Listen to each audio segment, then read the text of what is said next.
let's roll into some video game news. I want a woo-woo. Well, you want a woo-woo? I do want a woo-woo. Take a woo-woo or hoodoo. I think both Joe and I have been playing the Battlefield 1 beta. He's playing it on PlayStation 4. I'm playing on Xbox One. And I've had nothing but a good experience with this game. In fact, I think you did too, Joe. In fact, you called off the podcast yesterday. You wanted to move it to tonight just so you could play the beta. Yeah, it's the last day. You can't take it away. I'm already sad. I'm so sad. It does take place. They call it Battlefield 1, but it takes place during World War I.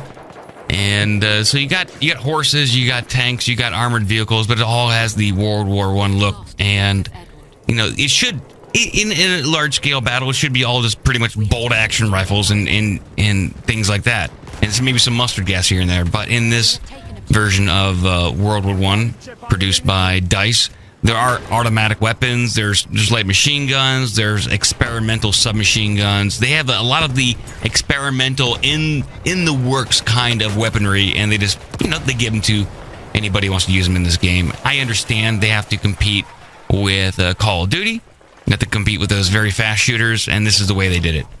Well, and they can't go. I mean, if you've already given us Battlefield 3 and 4 with all these tanks and helicopters, and I mean, in Battlefield 4, there was that Russian level. I don't know if you remember this thing with the tank, the hover tank.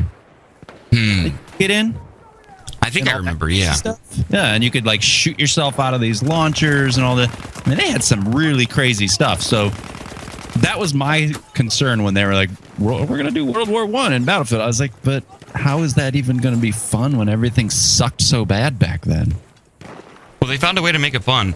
I found myself playing the Conquest game mode. I didn't try out the Rush game mode, and I'm a huge Battlefield fan. I've been playing them since I don't know, Battlefield 1941. Jeff, didn't you have that game? Oh, Battlefield 1942 was awesome. Played it back in high school. In 1942, and then I finally, once 360 came out, I got the Bad Company 2, and then I've been playing it. It's always been, when it comes to the first-person shooter and military shooter genre, I've been favoring that over Call of Duty. Totally. It's the only first person. When Call of Duty came out in 2006 or whatever, Modern Warfare was that game that got me to buy a system, and I didn't even have it. It was great. It was fantastic, but they haven't changed the game at all. And Battlefield has kind of not really changed their game that much either.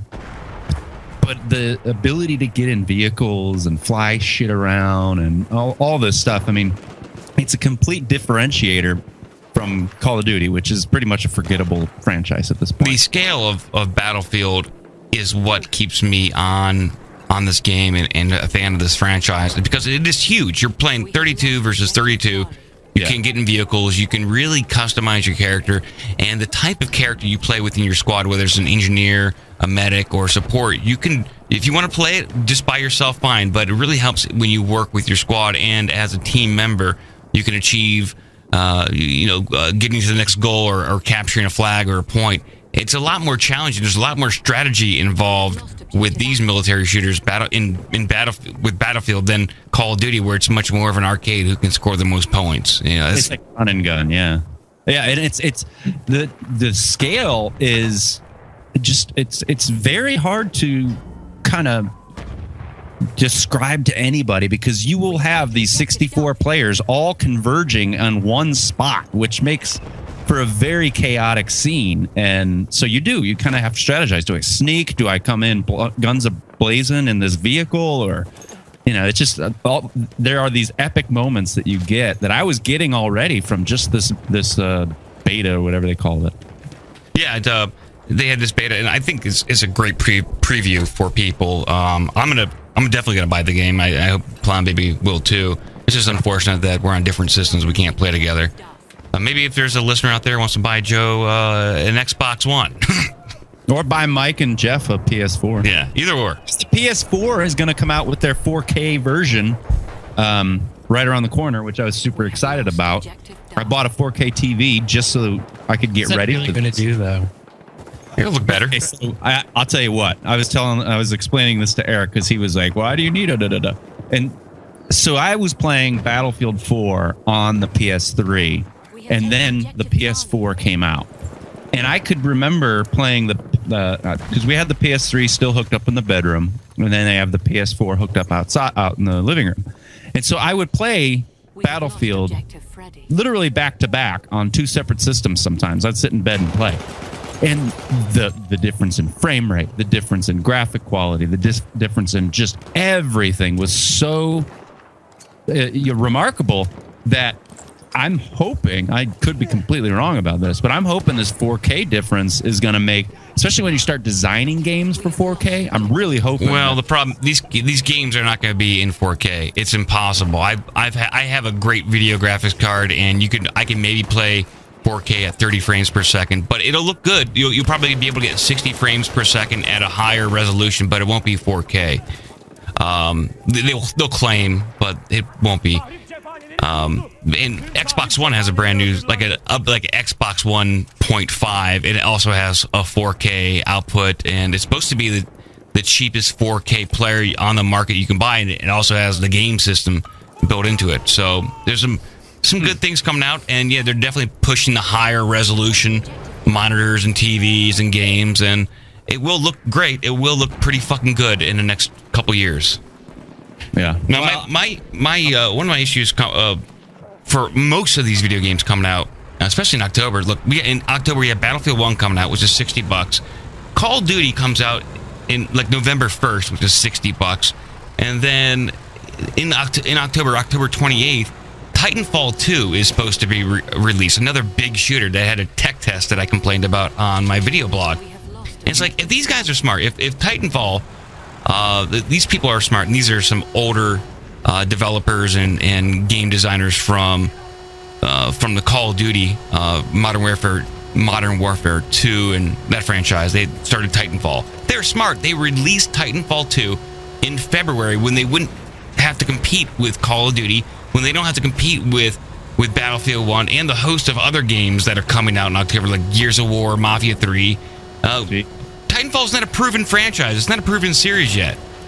Yeah. And considering it's gotten shit on, and I shit on it, and a lot of other people shit on it during this tech test. The original never had a campaign. It was just an online game. That's right. And now they're trying to introduce a campaign. It's an unproven series. Release it. Don't try to compete with these bigger franchises that are proven. Yeah, spend a little more time on the levels and the gameplay, and release it at a time where you know you can be the game that everybody wants. The same thing happened with Battleborn versus Overwatch. Overwatch, they're both... This on, I think this was part of your vlog. Yeah, it's the same thing happened. Like, both are great games. They just shouldn't have to compete with one another. Overwatch had a lot more marketing behind it. The game, I mean, not that, Titanfall... Or is that what it's called? Titanfall? That's the Call of Duty people? Yeah, the Titanfall 2. Yeah, Titanfall 2. I mean, it's pretty dissimilar from Battlefield and Call of Duty. It has more in line with Call of Duty than Battlefield. I hate the Advanced Warfare shit where you had like the super booster jump packs and jumping around, hanging off walls, and that's just so... Well, that's all Titanfall is. Yeah, it's maybe what they're banking on. Maybe they're banking on, look, we know there's Battlefield people, we know there's Call of Duty people. Maybe the people, I'm one of these people who I would buy every Call of Duty just because it's like, what if this is a good one? Because Call of Duty Black Ops 2 was actually really good, multiplayer and zombies both. So I would just kind of buy them and try them, and then every time I'm just like, this is terrible. This is just terrible. I don't shit on Call of Duty. I like to play them. I just would only like to spend $30 on them. They're fun. They're nice, fast shooters, and a lot of my friends play them. I don't mind playing it. But then, if I want longer, more intense games, I go with Call of Duty, or I'm sorry, go with Battlefield now. And if I really want something strategic, it's got to be Rainbow Six. Yes. I mean, Rainbow Six has really taken the first-person shooter to a whole next level, and man, they're perfecting it. I'm glad they're sticking. I'm glad the devs are sticking with it. It's still a good game. I still hop on and play. Yeah, they just released a new season. They're going to release another season. We talked about that because they had... The game's almost a year old at this point, and they're still supporting it, which is great. Well, they're supporting it, and they're supporting it in a way that all these other companies should really learn from, which is, and I think Overwatch is doing this too, where it's like, okay, you bought the game, we're just going to release new content as it comes instead of charging you $29 or whatever it is. Hey, we got a few new maps. Do you want to throw some money at us? It's like people are starting to go, this is awful.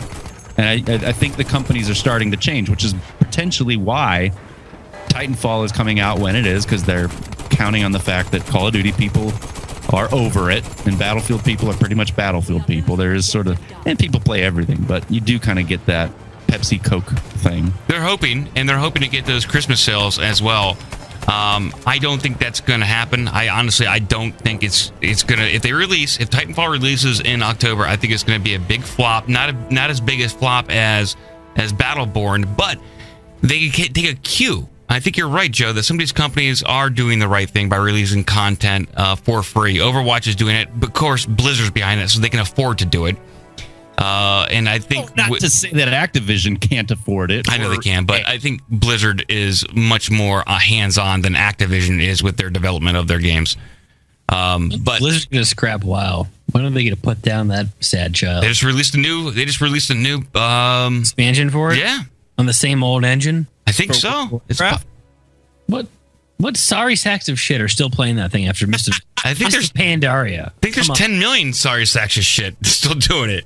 Crazy. We actually know one of our friends until the Burning Crusade, and I played through most of that. And I was in college for my freshman year, and I found better things to do. But yeah, it's a commitment I've heard, because we literally know somebody who divorced his wife because she couldn't stop playing World of Warcraft. Wow, crazy. Like, he literally filed for divorce because it's like, it's either you or it's either me or Warcraft, and she chose Warcraft. World of Warcraft. I know.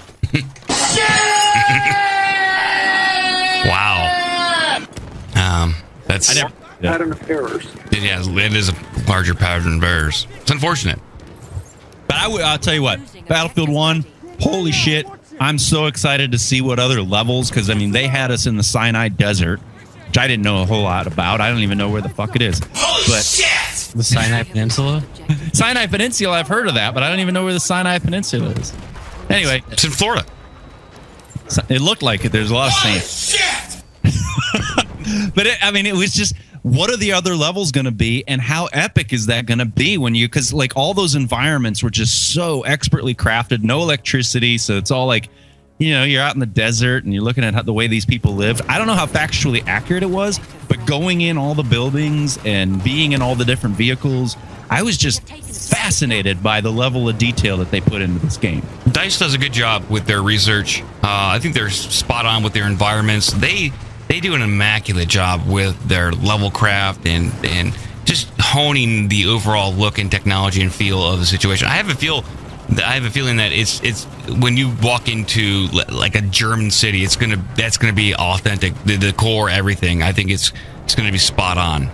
Yeah, they did you can actually Google images for Battlefield levels versus the real thing, and from the current stuff, from Battlefield 3 and 4, you can go out and see these images of these locations, and you're like, yeah, holy shit. That's basically what you're playing in literal physical spaces that exist. And that to me, I don't know why it's as interesting as it is, but it is. Especially when they nail it, like when you're in the offices in Battlefield 4, and you're like, yeah, that's kind of what an office looks like. To me, that's more along the line of what the merging of computer and art, like that replication of reality, and even allowing the user or player to time travel a little bit.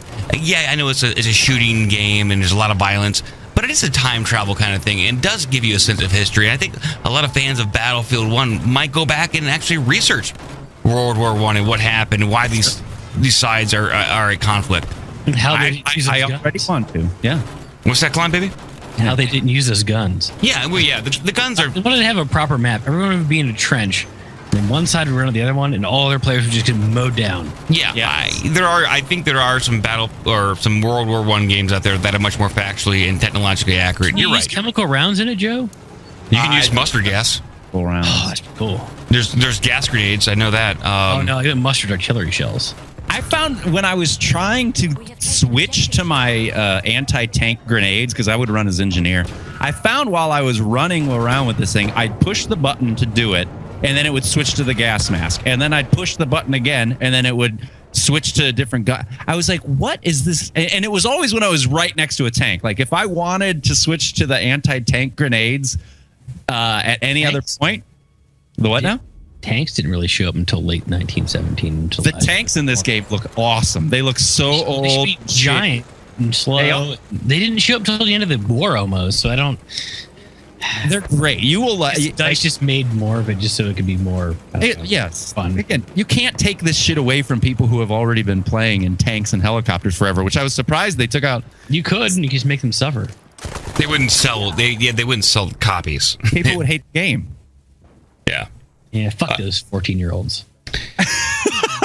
I did find there were definitely the 14-year-olds who were like they had like by the end of the beta they had figured out where the corner of the map was, the best corner of the map that you could go and literally face no enemies and just snipe and get potential kills. So they would literally be on the edge of the map. Didn't take them but a day or two to figure these places out, where it was like the cheatiest cheat place for a sniper to just hang out and do nothing.